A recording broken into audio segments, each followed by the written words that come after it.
Decision podcasts are brought to you by the New York Prosecutors Training Institute. Find this and other decisions at NYPTI Law. www.nypti.org/law. The People v. J. Wayne Seignious, decided February 22, 2024. Garcia, J. Defendant was charged with burglary in the second degree as a sexually motivated felony.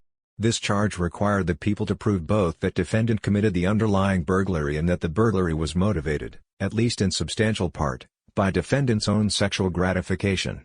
At the people's request, the trial court charged second-degree burglary as a lesser-included offense. The appellate division reversed defendant's burglary conviction, holding that the people had so limited their theory of the case to the more serious offense that requiring defendant to defend against the lesser offense violated his right to notice of the charges against him. We disagree and reverse. 1. Defendant confronted, assaulted, and groped several women outside of a New York University dormitory, including grabbing a student by the throat and sexually assaulting her. The students managed to run from defendant and into their dormitory. Shortly thereafter, defendant entered the dormitory and had an altercation with the building's security guard who tried to block his way, but defendant pushed through the turnstiles that separated the dormitory's public lobby from the elevator bank that led to the private residences. The security guard was able to return defendant to the lobby, where defendant continued to harass students until police arrived and arrested him. Defendant was indicted on charges of burglary in the second degree as a sexually motivated felony, Penal Law Sections 130.91, 1, 140.25, 2, sexual abuse in the first degree, Penal Law Section 130.65, 1, and criminal obstruction of breathing or blood circulation, Penal Law Section 121.11, A, among other crimes. He was not indicted for burglary in the second degree. Defendant proceeded to trial. At a mid-trial charge conference, the people asked the court to charge the jury on burglary in the second degree as a lesser-included offense of burglary as a sexually motivated felony. Defense counsel objected to the submission of that charge, arguing that ordinary burglary is not a lesser-included offense and that, because of the people's theory of the case, defendant was deprived of notice that he would need to defend against a crime that was not sexual in nature. The trial court rejected defendant's arguments, holding that ordinary second-degree burglary met the two-prong test for submission of lesser-included offenses set out in CPL 300.50, 1. As to notice, the court explained that while defense counsel kept talking about whether defendant intended to commit a sex crime, that's not really what the extra component is. The extra component has to do with what his ultimate goal was and whether it was his own sexual gratification, and that the court could envision the evidence unfolding such that there is a reasonable view of the evidence that defendant entered with the intent to forcibly touch women, but not for his own direct sexual gratification, which would make him guilty of burglary in the second degree, but not as a sexually motivated felony. The court repeated that the evidence could end up showing that he intended to harass women sexually, but not for his own sexual gratification. Prior to summations, defense counsel again objected to a jury charge on second-degree burglary, citing this court's decision in People v. Shealy, having pleaded that defendant entered or remained with intent to commit the crime of sexual abuse. The people were obligated to prove just that, and the court again denied the objection. Defendant never requested that the jury charge on the lesser-included offense be narrowed to a specific theory of the crime, he asked only that the charge be precluded entirely. Defendant was convicted of, among other crimes, second-degree burglary but was acquitted of the sexually motivated felony. The appellate division reversed defendant's burglary conviction. While the court agreed that the requirements of CPL 300.50 were met, the court nevertheless held that the trial court improperly charged the lesser-included offense because the people, through the way they presented their case, deprived defendant of notice of the possibility that the jury would be asked to consider a lesser-included.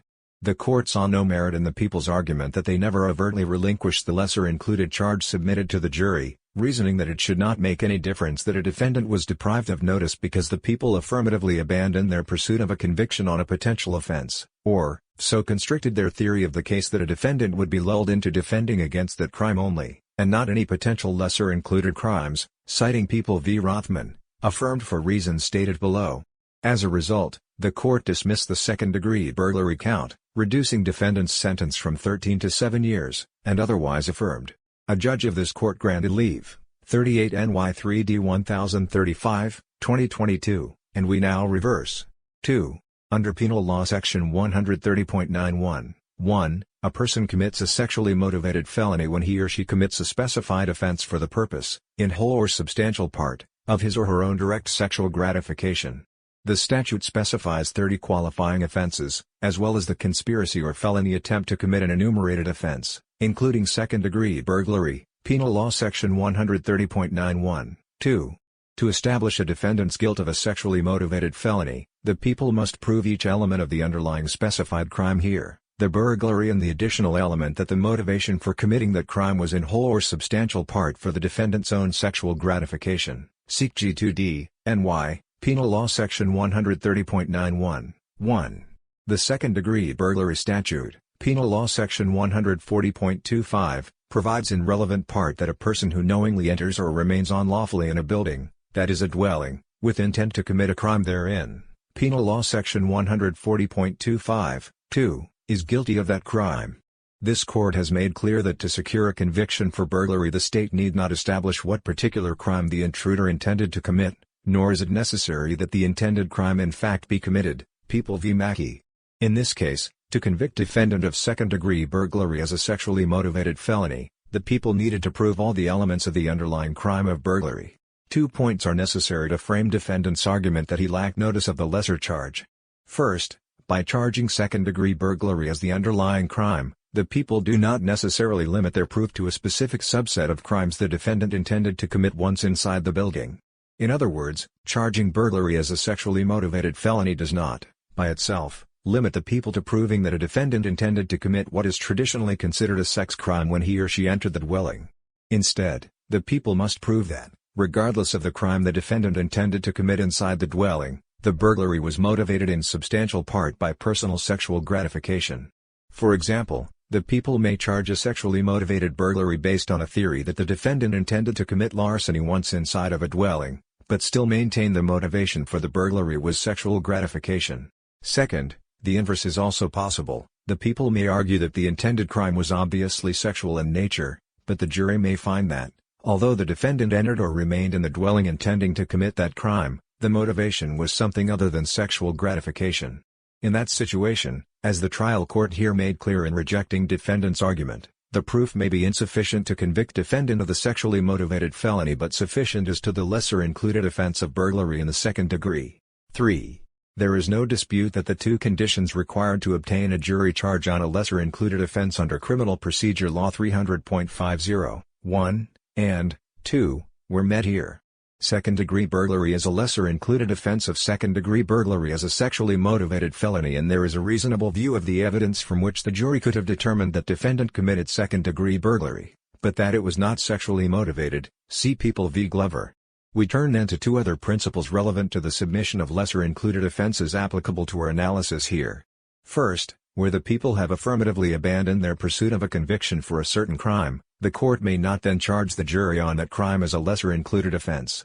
For example, in People v. Rothman, relied on by the appellate division below, the people initially indicted defendants on charges of grand larceny and attempted grand larceny but, upon their own motion and without explanation, dismissed the attempted grand larceny counts prior to trial. Rothman.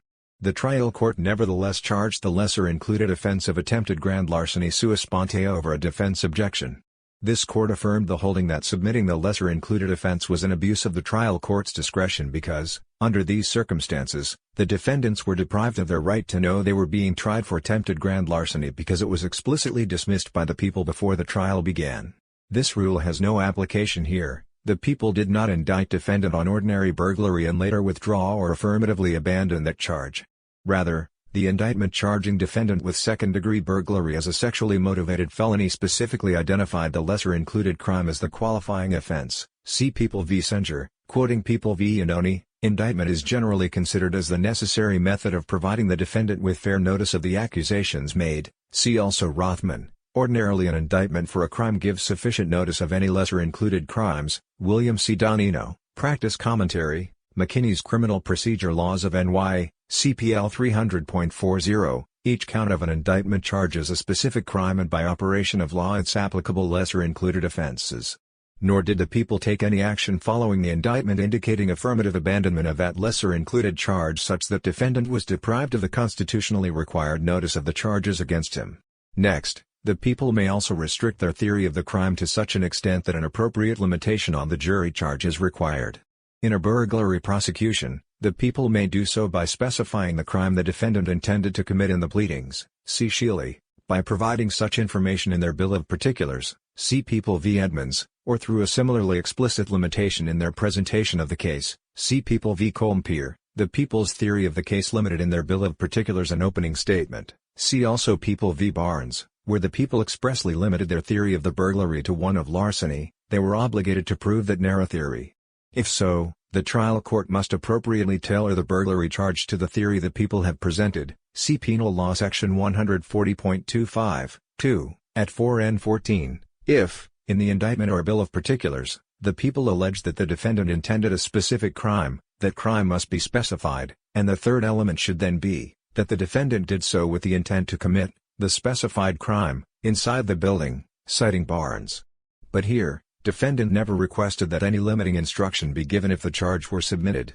Instead, the defense argued, and the appellate division held, that the people were entirely precluded from submitting the lesser-included offense of burglary in the second degree to the jury. Therefore, whether the people limited their theory to an extent requiring a more circumscribed jury instruction is not at issue here.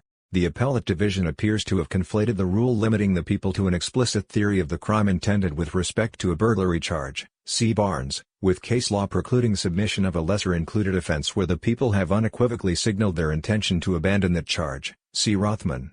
The consequence of the court's holding, that the people so constricted their theory of the case that defendant was lulled into defending against only burglary as a sexually motivated felony and not second-degree burglary, would in effect be to prevent a trial court from ever charging the lesser-included offense whenever the people charge second-degree burglary as a sexually motivated felony absent explicit notice to the defendant of their intent to do so.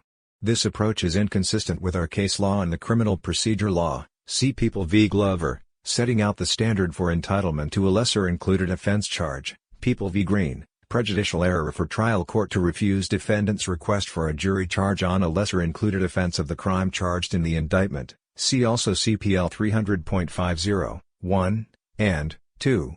Moreover, such a rule would have an effect well beyond the specific charges at issue here, see for example Penal Law Section 485.05, 3, defining the elements of a hate crime, see also People v. Winston, rejecting trial court's amendment of indictment to include lesser-included offense in a hate crime case made pursuant to CPL 200.70 and additionally citing the opinion below in this case and CPL 300.50.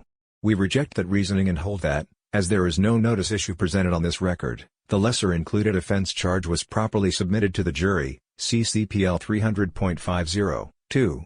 Accordingly, the appellate division order insofar as appealed from should be reversed, defendant's conviction of burglary in the second degree and sentence thereon reinstated, and the case remitted to that court for consideration of defendant's successive sentence claim regarding that conviction.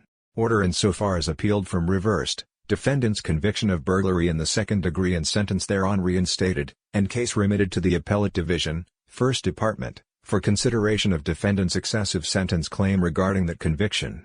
Opinion by Judge Garcia. Chief Judge Wilson and Judges Rivera, Seignious, Canataro, Troutman and Halligan concur.